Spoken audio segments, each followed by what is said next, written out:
They say monsters hide in shadows, but Lyra had learned the most dangerous place to hide was in plain sight, wrapped in human skin, breathing their air, speaking their words, bleeding red just like them, even though her true blood ran silver as moonlight. 10 years, 3,650 days of careful lies. Each morning she stood before her cracked mirror in the servants' quarters of Shadowmere Palace, pressing her palm against the glass while whispering the ancient words that bound her true nature beneath this fragile human disguise. The incantation grew harder each passing season, like holding her breath underwater while her lungs screamed for air that would never come. She had been 17 when she first walked through Shadowmere's gates, just another refugee from the border wars seeking work in the kitchens. No one questioned another desperate girl with calloused hands and a willingness to scrub floors. No one suspected that beneath her sun-weathered skin lived something ancient, something that belonged to the old world before humans learned to forge iron and speak prayers. Now, at 27, or whatever age meant to something like her, Lyra stood in the pre-dawn darkness of the vast kitchen, kneading bread with the methodical rhythm that had become her meditation. The other servants called her lucky, a cruel irony that made her bite her tongue until it bled human red. Lucky, because she'd survived when so many hadn't. Lucky, because she worked in the palace while others begged in the streets. If only they knew she was the very creature their priests warned them about in sermons, the last of the ethereals, beings of pure magical essence who once ruled these lands before the Great Purge. The kitchen door burst open, bringing winter wind and chaos. "The king returns!" Marcus, the head cook, bellowed, 3 days early from the northern campaign. Lyra's hand stilled in the dough.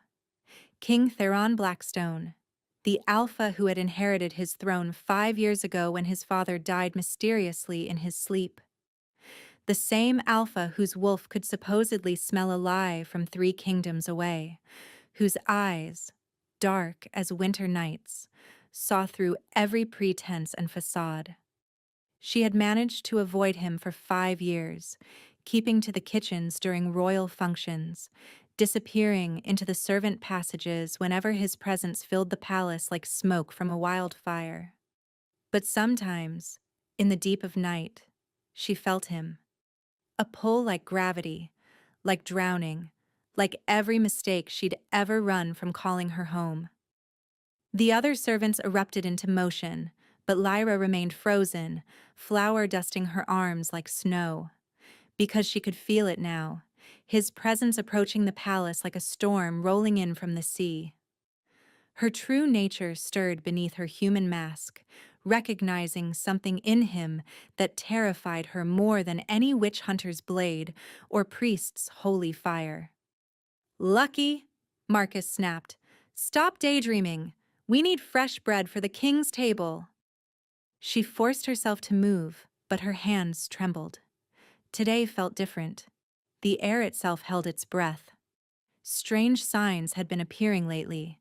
Children in the market whose eyes held flecks of silver, shadows that moved independently of their casters, iron tools that sometimes grew warm without cause. As she worked, memories surfaced unbidden, her mother's crystalline form shattering under iron hammers, her sister's screams as holy water burned through her essence. The night she learned to fold herself into human shape, compress her infinite nature into finite flesh, swallow her silver light until only darkness remained. The weight of being the last, the only, the survivor who lived by becoming everything her people were not. By the time the sun crested the mountains, painting Shadowmere's black stone walls gold, the kitchen buzzed with preparations. Lyra had just pulled fresh loaves from the ovens when she heard it. Footsteps in the corridor beyond. Not the hurried scramble of servants or the measured pace of guards, but something else. Deliberate. Predatory. The footsteps stopped directly outside the kitchen door. Every instinct screamed at her to run, to shift into wind and shadow and flee this place forever. But she couldn't move.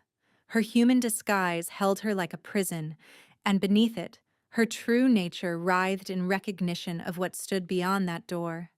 The handle turned. King Theron Blackstone stepped inside, and the kitchen fell silent as death.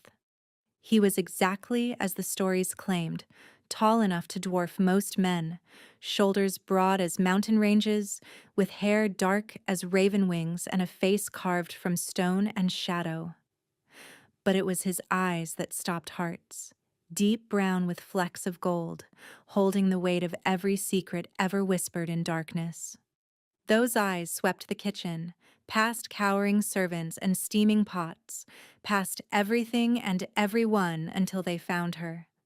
And stopped.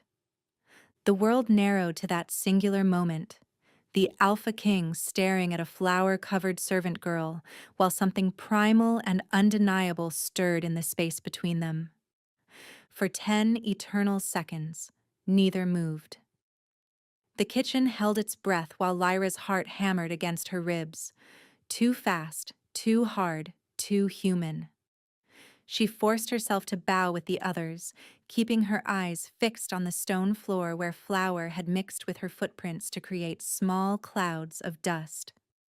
"Your Majesty," Marcus stammered, "we weren't expecting—" "Forgive us. The morning preparations." "Continue your work." The king's voice rolled through the room like distant thunder, deep enough to shake foundations. "I came to inspect the kitchens personally." Lies. Even Lyra, trapped in her human shell, could taste the deception. Alpha Kings didn't inspect kitchens at dawn. They had stewards for that. Whole hierarchies of servants to ensure their bread was fresh and their meat properly seasoned. She kept her head down, hands mechanically shaping loaves while every nerve screamed warnings. Through her peripheral vision, she watched his boots, black leather worn from battle, move between the preparation tables. He paused at each station, asking questions about ingredients and preparation methods that no king should know or care about. He was circling her, like a wolf stalking prey through underbrush. "And what do we have here?" His boots stopped directly in front of her table. "Lucky, Your Majesty," Marcus answered quickly. "Been with us nearly 10 years now. Makes the finest honey bread in the kingdom." "Lucky." The king tasted the name like wine, rolling it around his mouth. "Look at me." It wasn't an alpha command. Those held power that could force even the strongest will to bend. This was softer, more dangerous. A request that sounded like destiny calling. Lyra raised her head slowly, carefully keeping her expression blank as their eyes met. The impact was instantaneous. Something electric crackled between them, invisible lightning that made every candle flame in the kitchen flicker. His pupils dilated, brown consuming gold until his eyes looked like portals to the earth's core. She saw the exact moment his wolf rose to the surface, a flash of amber rimming the darkness before vanishing. "Interesting," he murmured, tilting his head as if solving a puzzle. "Tell me, Lucky, where are you from originally?" "The southern villages, Your Majesty." The lie came smooth as silk, practiced thousands of times. "My family died in the plague 10 years ago." The plague. His lips curved into something that wasn't quite a smile. "Yes, many were lost during that time." He knew. Somehow, impossibly, he knew she was lying. She could see it in the predatory stillness of his stance, the way his nostrils flared slightly as if scenting something beneath her human disguise. But he didn't call her out, didn't demand truth. Instead, he reached for one of her half-formed loaves, his fingers brushing hers in the process. The contact lasted less than a heartbeat, but it sent silver fire racing through her veins.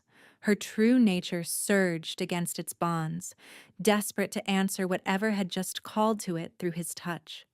She jerked back, the bread tumbling between them, and for one horrifying moment she felt her disguise flicker.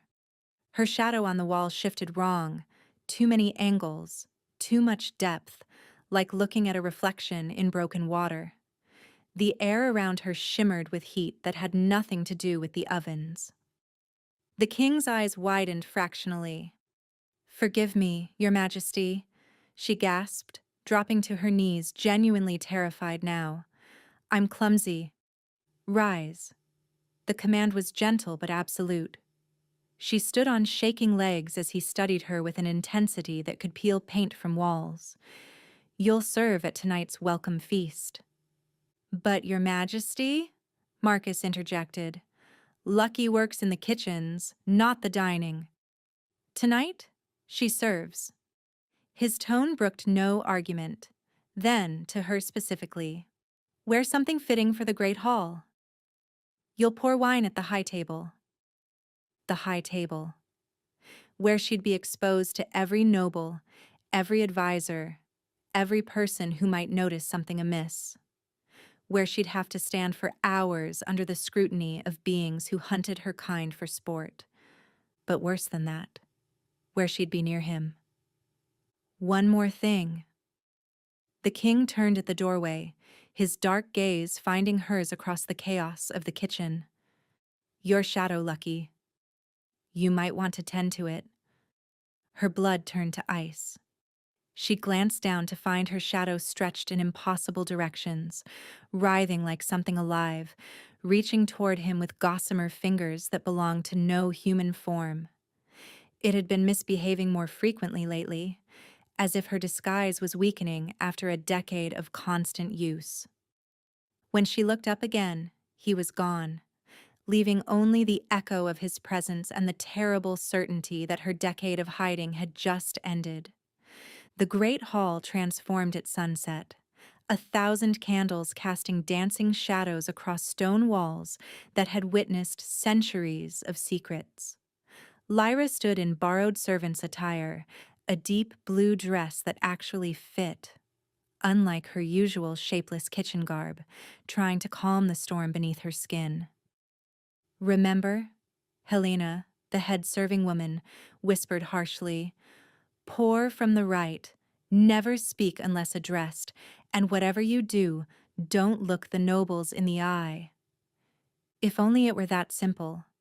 The doors opened and the nobility of Shadowmere flooded in like a tide of silk and ambition. Lyra recognized some from her years of hiding: Lord Garrett with his perpetual sneer, Lady Morgana whose husband had died under mysterious circumstances, and dozens more who played politics like blood sport. Then came the announcement that made her bones ache. His Majesty, King Theron Blackstone, and an honored guest, High Priestess Seraphina of the Order of Iron. Lyra's breath caught. The Order of Iron. Witch hunters who had led the Great Purge, who wore her people's crystallized remains as trophies, and their high priestess herself, young for such a position at perhaps 30 years, with white blonde hair and eyes like chips of ice. Seraphina glided in wearing robes of pure white, iron chains wrapped around her waist and wrists, both decoration and weapon. At her throat hung a pendant that made Lyra's true nature recoil, a shard of crystallized ethereal essence, still faintly pulsing with trapped life. The king entered beside her, dressed in black that absorbed light like a void. His eyes found Lyra immediately, tracking her as she took her position behind the high table. "Your Majesty," Seraphina purred, settling into the seat of honor. "I'm grateful for this welcome. The Order has much to discuss regarding the recent disturbances." "Disturbances?" Theron's voice held polite interest, though his gaze never left Lyra. "Magical signatures in the borderlands, signs that perhaps not all the ethereals perished in the purge." She smiled, cold as winter frost.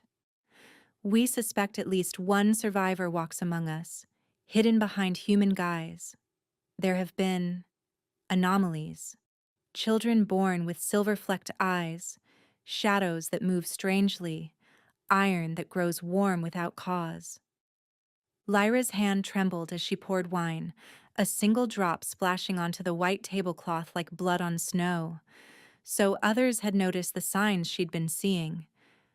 "Careful," the priestess said, those ice-blue eyes suddenly fixed on her.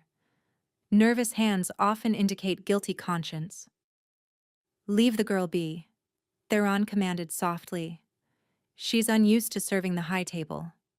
"Of course." Seraphina's smile sharpened.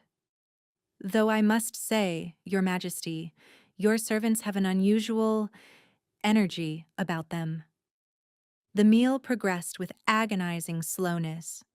Every time Lyra approached to refill glasses, she felt Seraphina watching, evaluating, hunting. The pendant at the priestess's throat grew warmer whenever Lyra drew near, its trapped essence crying out to its own kind. Halfway through the second course, disaster struck. Lord Garrett, deep in his cups, grabbed Lyra's wrist as she poured. "Pretty thing, aren't you? Perhaps the king would share—" The rage came instantly, involuntarily. Her true nature surged against its bonds, and for a split second, her skin flickered. Human flesh becoming translucent, revealing the silver starlight beneath. Garrett jerked back with a cry. "Her hand! Did you see?" "You're drunk," Theron said flatly, his alpha command rippling through the words. "You saw nothing but wine shadows. Apologize to the girl and retire." The Lord's mouth moved soundlessly, fighting the command, before he mumbled an apology and stumbled from the hall. But Seraphina had seen.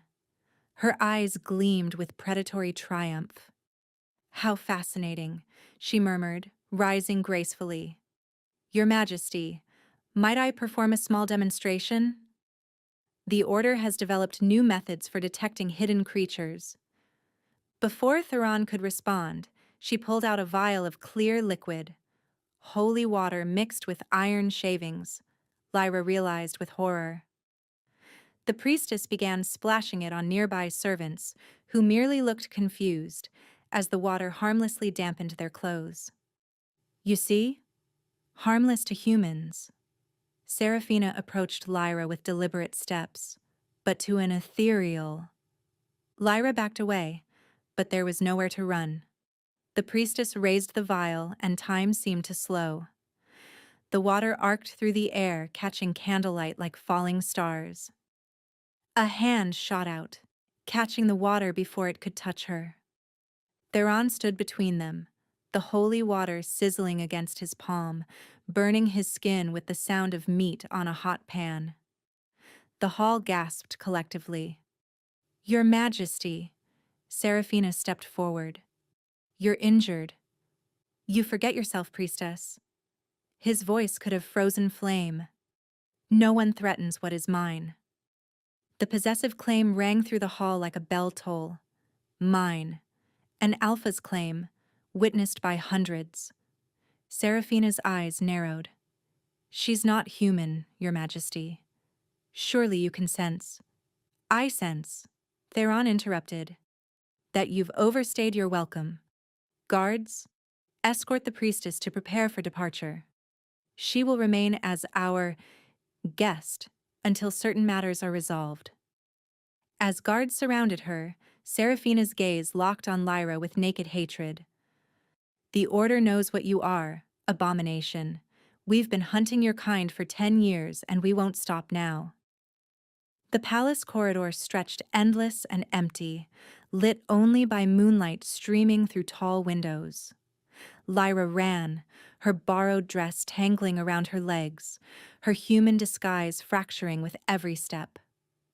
Behind her she could hear pursuit, not guards, but something else.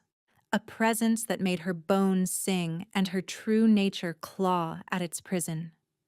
She burst through a door and found herself in the palace's ancient library, dust motes dancing in silver moonbeams. Her reflection in the dark windows showed the truth, her disguise failing, human features flickering between flesh and starlight. Stop running. His voice came from everywhere and nowhere. Theron emerged from shadows like he'd been born from them, his burned hand already healing, something she hadn't known alpha wolves could do. The air between them crackled with unspoken truths and dangerous possibilities. "You knew," she gasped, pressing herself against the bookshelves. "From the moment you walked into the kitchen, you knew." "I suspected." He moved closer with predator grace. "Your shadow, your scent, the way reality seems to bend around you like light through water. But it wasn't until tonight, until I felt the bond, that I knew for certain." "There is no bond." The denial came desperate, automatic. "Ethereals don't have mates. We don't. We can't." "Lie to yourself if you must," he said softly, now close enough that she could see gold fracturing through his brown eyes. "But don't lie to me. I've felt you for years, Lucky. Or should I say, Lyra?" Her true name on his lips shattered something inside her. The disguise collapsed entirely. Light exploded from her skin, not harsh, but liquid, like moonlight given form. Her hair floated as if underwater, shifting between silver and starlight. Her eyes became pools of infinite depth, containing galaxies. She stood before him as she truly was, the last ethereal, a being of pure magical essence wrapped in a form that was almost, but not quite, human. Theron didn't step back. Instead, he reached out, his fingers hovering inches from her cheek. "Beautiful," he breathed, "like touching starlight." "I'm an abomination," she whispered. "Your people hunt mine. The priestess will return with an army. Every moment I remain here puts you in danger." "I've been in danger since the day I took the throne." His hand finally made contact, and where his skin met her ethereal form, silver light danced. "My father didn't die naturally, Lyra. He was poisoned by those who wanted a different king, a weaker one they could control." The confession hung between them. She saw the weight he carried, the loneliness of a throne built on blood and betrayal. "Why did you protect me?" she asked. "Because my wolf recognized you before my mind did." His other hand came up, framing her face. "Because for 5 years, I've felt this pull toward the kitchen, toward a servant who somehow made my wolf howl for its mate. Because you're not the only one hiding your true nature." Before she could ask what he meant, he began to change. Not the fluid shift of a normal werewolf, but something primal and wrong. His bones broke and reformed, his skin rippling with fur that seemed to absorb light. When the transformation ended, a massive wolf stood before her, but its eyes held too much intelligence, its form too large, its presence too otherworldly. "Cursed," he said, his voice strange coming from lupine jaws. "My bloodline carries the curse of the first wolves, the ones who existed before the moon goddess tamed them. We're neither fully human nor fully wolf. We heal from wounds that should kill us, but holy water and iron burn us as they burn you. Monsters, just like the ethereals." Understanding crashed over her. "That's why you can resist alpha commands, why the holy water burned you. You're not purely werewolf. You're something older." He shifted back, the healing ability now making sense. It wasn't wolf magic, but something more ancient. "We're both remnants of the old world, Lyra. Perhaps that's why fate bound us together." "The priestess is being watched. But first, you need to tell me everything. Why you're here, why you've been hiding, what you're really running from." Lyra looked at this impossible alpha, Cursed king who'd claimed her before hundreds of witnesses, who stood between her and holy water, who showed her his monstrous truth without fear. My mother, she began, her form flickering between human and ethereal as emotion surged. She didn't die in the purge. She became something else, something hungry. She's been hunting me for 10 years, feeding on ethereal essence to maintain her twisted existence. I came here because the palace's iron wards can work both ways, not just keeping magic out, but hiding it within. But glass shattered. Through the broken window came creatures of living shadow, their forms writhing with corrupted magic.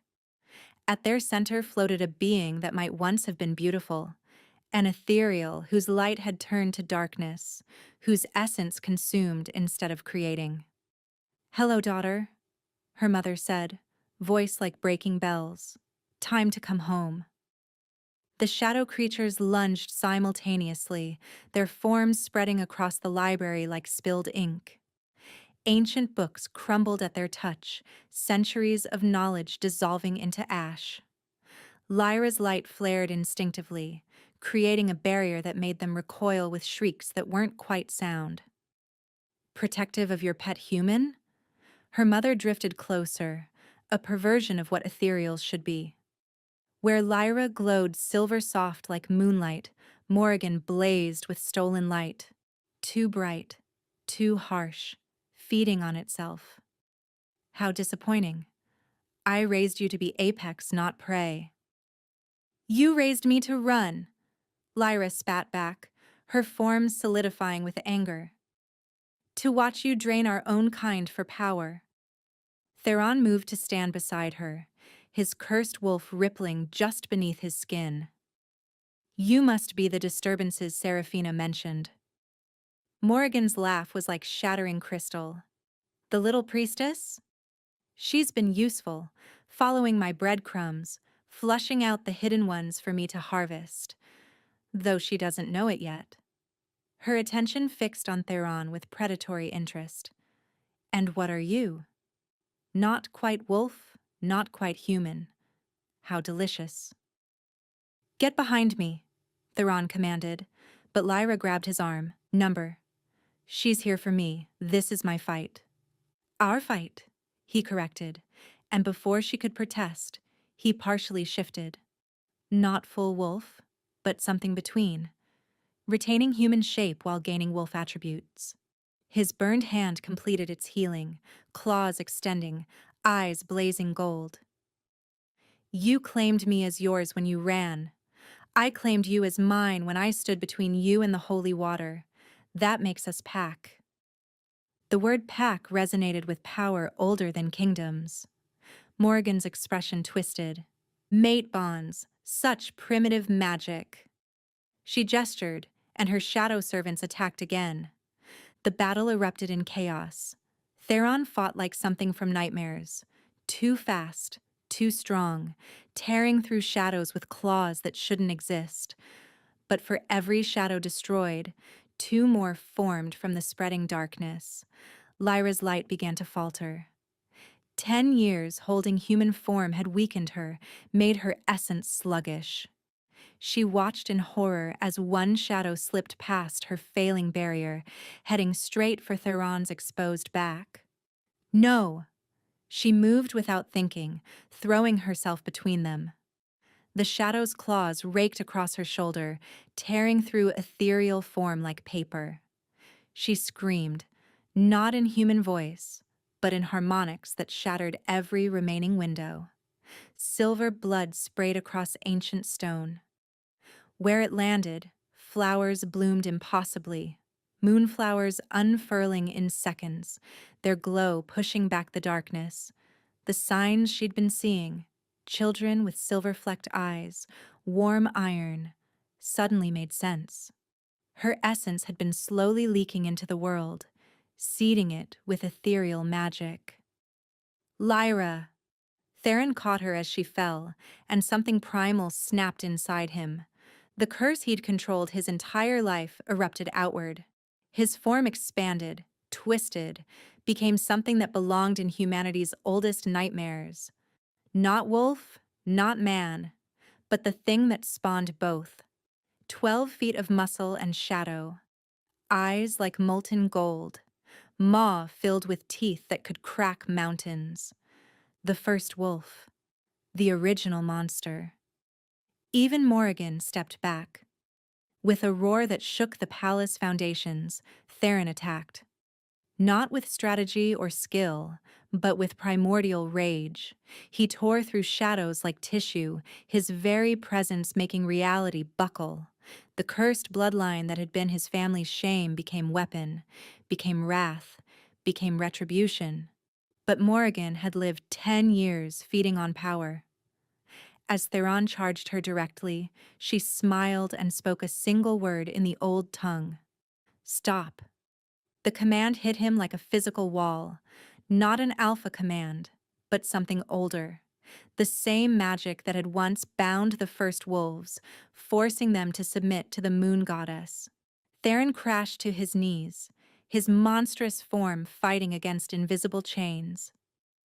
Fascinating, Morrigan mused, circling him. The curse responds to the original binding. You're not just descendant of the first wolves. You are one, reborn into flesh. She traced a claw along his jaw. I could make such use of you. Mother.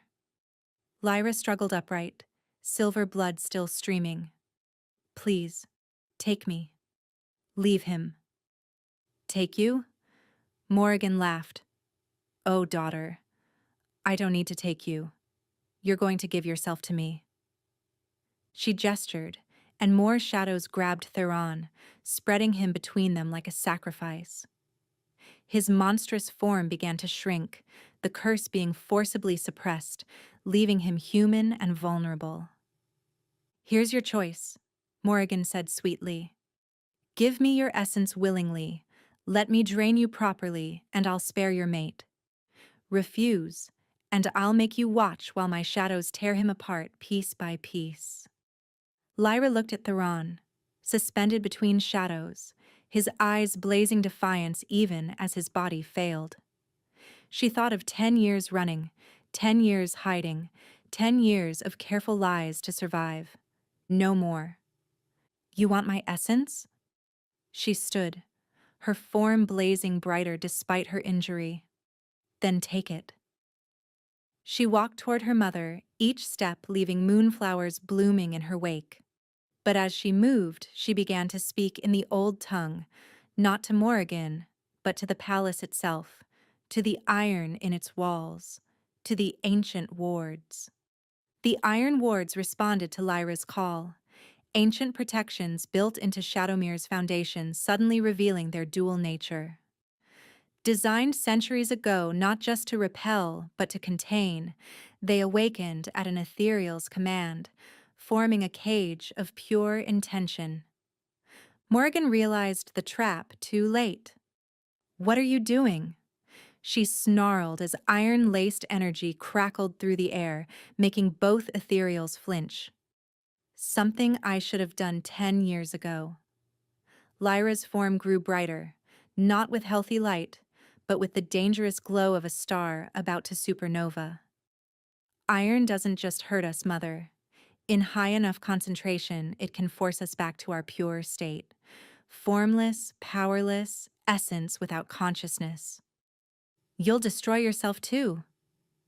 Yes. Lyra's voice held perfect calm. But at least I'll take you with me. The wards strengthened, iron energy pressing inward like a vice. Morrigan's shadow servants dissolved, unable to maintain form under such pressure.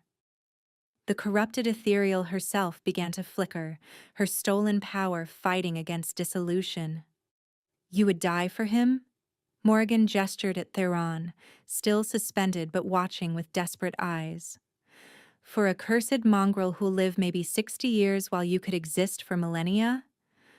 I've lived in fear for 10 years. I'd rather have one moment of love than another century of running. Lyra began to dissolve at the edges, her form unraveling into pure light. The moonflowers throughout the room bloomed brighter, feeding on her dispersing essence. That's when Theron broke free, not through strength or his cursed form, but through something simpler, the mate bond.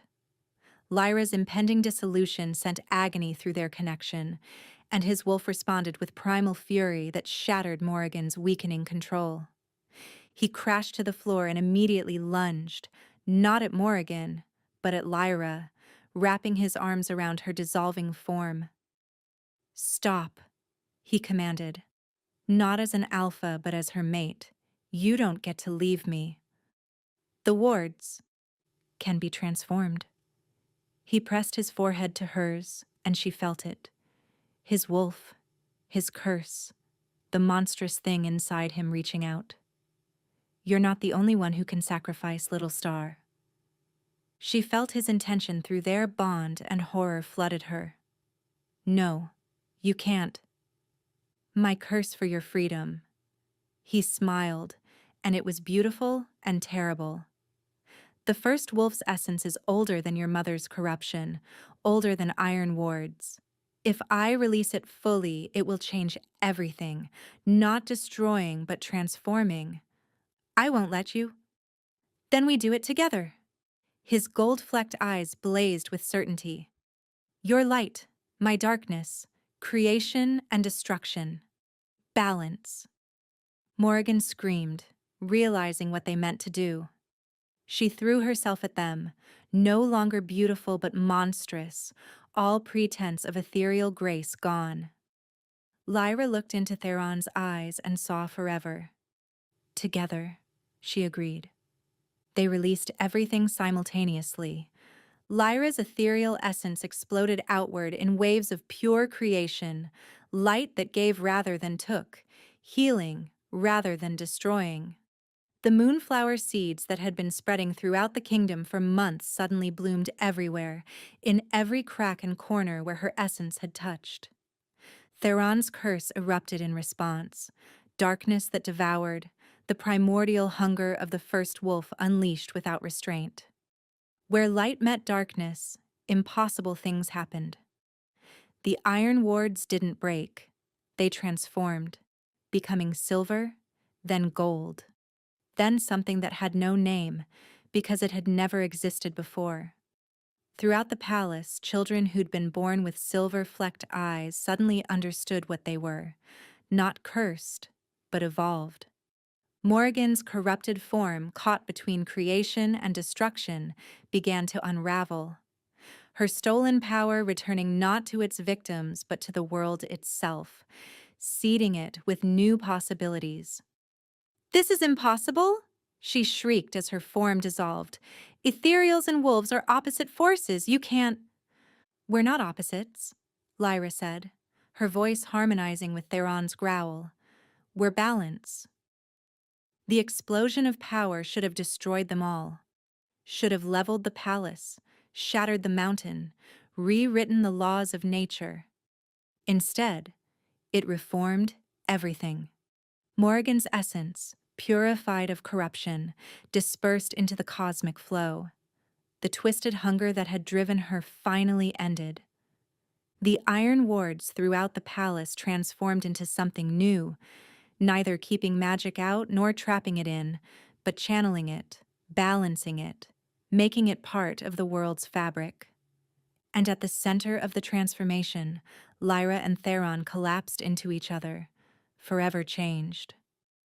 Lyra was still ethereal, but no longer purely so.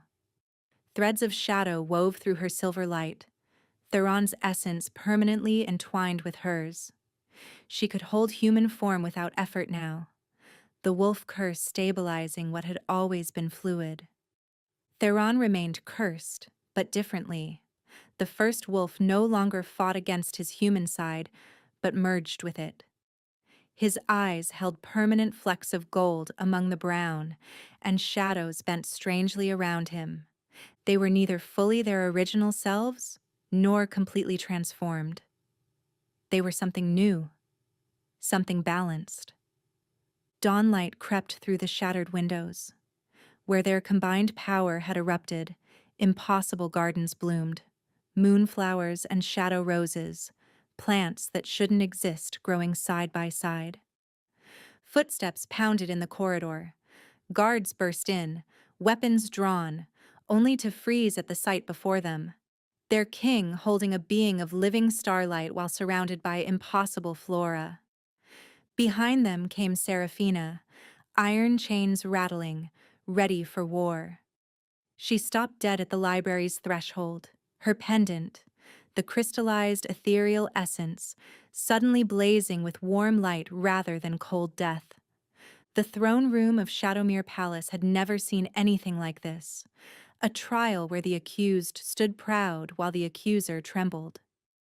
3 days had passed since the library's transformation, and word had spread through 7 kingdoms. The last ethereal lived. The Alpha King had claimed her. And somehow, their union had changed the very nature of magic itself. Seraphina stood before the assembled court, her white robes now seeming dim compared to Lyra's natural luminescence. Throughout the crowd, children who'd been born in the past decade watched with silver-flecked eyes, finally understanding the strange dreams they'd been having, the moments when shadows seemed friendly, when iron felt warm. "She is an abomination," Seraphina declared, though her voice lacked conviction. "We're dangerous," Theron corrected from his throne, Lyra standing beside him, their hands entwined. When corrupted by isolation, just as wolves were dangerous before the moon goddess tamed them. "You speak heresy. I speak evolution." Theron rose, shadows crowning him like living mantle while Lyra's light made them deeper, richer. "Show them love." Lyra stepped forward, her form shifting fluidly between human and ethereal. She approached Seraphina and touched the pendant at the priestess's throat. The crystal blazed to life, not with trapped agony, but with joy. The essence inside, freed by Lyra's touch, spiraled upward in ribbons of light that painted stories across the throne room's ceiling. Memories of ethereals who had lived, loved, and died.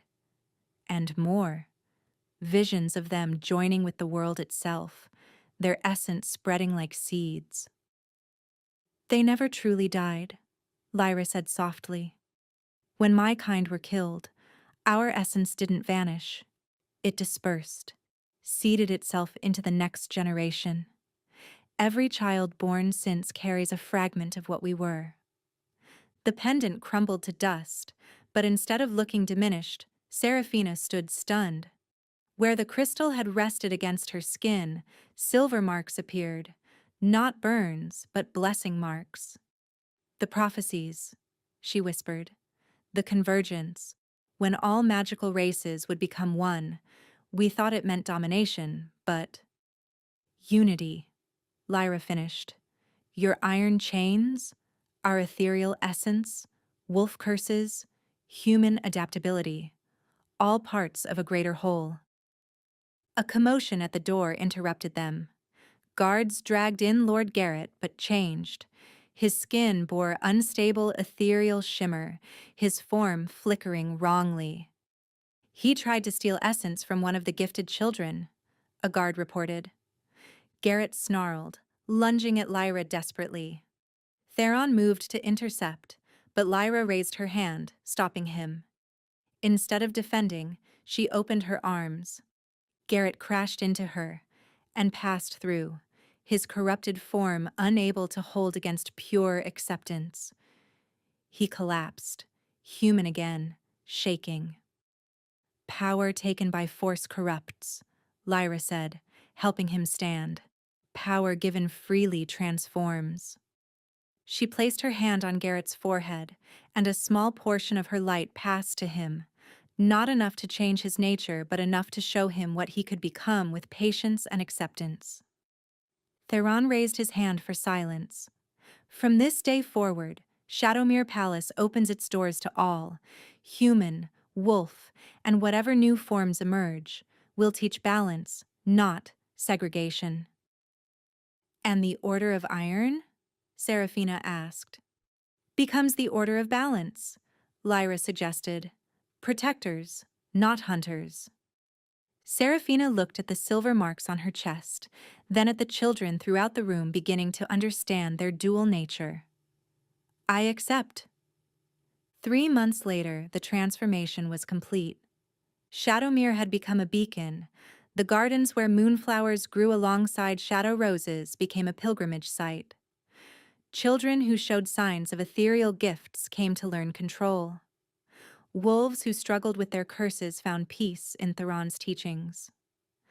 Lyra stood on the palace's highest tower, watching the sunset. She no longer needed to hide.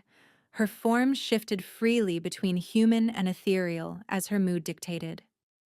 Arms wrapped around her from behind, solid, warm, familiar. Regrets? Theron asked. How could I regret this? She turned in his arms. I spent 10 years pretending to be human, only to discover humanity was pretending too, everyone hiding their true nature. And now? Now we're all becoming what we were meant to be, beautifully mixed, impossibly balanced. He kissed her then, and where their lips met, light and shadow danced. Across the kingdom, every magical being felt it, the mate bond that had become something more. In the gardens below, a child laughed, born human but touched with ethereal light, carrying wolf strength but shaped by iron's discipline. The first of a new generation that would know no division between races. Your Majesties, Helena appeared. The delegation from the northern kingdoms has arrived. As they descended together, neither hiding their nature, Lyra reflected on her journey. 10 years she'd pretended to be human, only to discover that everyone had been pretending, hiding their full selves out of fear. But when the Alpha King had marked her as his, he'd broken the chains that kept all of them hiding. The age of hiding was over. The age of balance had begun. And in Shadowmere Palace, two souls who had found each other against impossible odds ruled not with power, but with acceptance. Sometimes we spend so long pretending that we forget our true nature isn't meant to be hidden. It's meant to be shared and celebrated with those who see us for who we really are.